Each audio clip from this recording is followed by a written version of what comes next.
Halo semuanya, perkenalkan nama saya Nimade Prinita Maharani Pramesti. Di video kali ini, saya akan memberikan informasi tentang protes Hong Kong dan gerakan mahasiswa. Pertengahan tahun 2019, Hong Kong diguncang dengan aksi demo besar-besaran yang dilakukan oleh ribuan warga Hong Kong.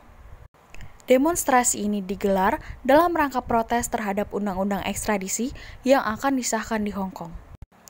RUU ini memungkinkan tahanan Hong Kong termasuk warga asing diekstradisi ke Cina. Hal ini dianggap sebagai intervensi dari pihak pemerintah Cina terhadap kebebasan warga Hong Kong. Aksi protes ini diikuti oleh jutaan orang yang menjadikannya aksi terbesar setelah aksi dalam rangka serah terima Hong Kong ke Cina pada 1997. Berbagai kalangan ikut dalam aksi ini, baik karyawan, akademisi, hingga pegawai pemerintah. Kalangan mahasiswa ikut mengambil bagian dalam protes ini, dengan tidak masuk sekolah pada hari pertama di semester baru pada 2019 lalu. Diperkirakan 10.000 mahasiswa dari 200 sekolah ikut turun ke jalan untuk bergerak dalam protes. Gerakan terorganisir yang dilaksanakan ini disebut gerakan mahasiswa. Lalu, bagaimana gerakan mahasiswa terbentuk? Gerakan mahasiswa lahir dari kondisi yang dihadapi masyarakat yang dipandang tidak sesuai dengan cita-cita negara dan harapan masyarakat. Gerakan masyarakat merespon berbagai situasi dan kondisi tersebut atas dasar kesadaran moral dan tanggung jawab intelektual. Gerakan mahasiswa ini umumnya diilhami atau dilandasi oleh ideologi atau keyakinan terhadap sistem nilai tertentu. Lalu, mengapa harus mahasiswa? Yang pertama, mahasiswa dianggap sebagai agen perubahan. Maksudnya adalah, mahasiswa diharapkan dapat membawa perubahan dalam masyarakat melalui ilmu-ilmu yang sudah dipelajarinya. Yang kedua, mahasiswa dipercaya sebagai penjaga atas nilai-nilai yang berlaku di masyarakat.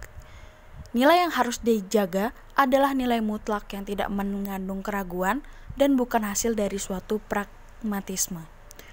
Nilai tersebut adalah nilai positif yang berpengaruh pada kemajuan bangsa.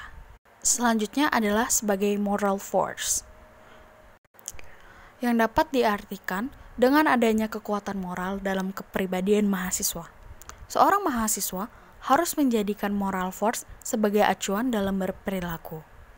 Dasar-dasar moral yang terkandung adalah bagaimana cara bersikap, cara berpikir, cara berbicara, cara mengambil keputusan, dan sebagainya yang berhubungan dengan nilai-nilai baik.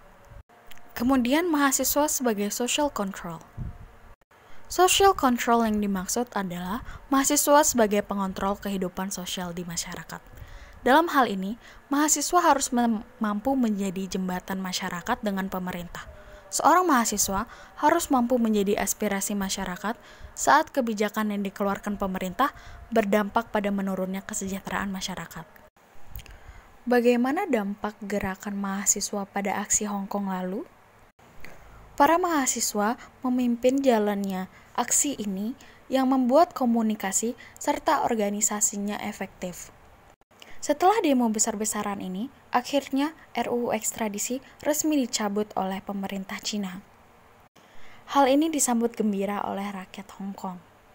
Jadi, sebagai mahasiswa, selain harus memenuhi kewajiban kita untuk belajar, kita tidak boleh melupakan tanggung jawab kita kepada masyarakat.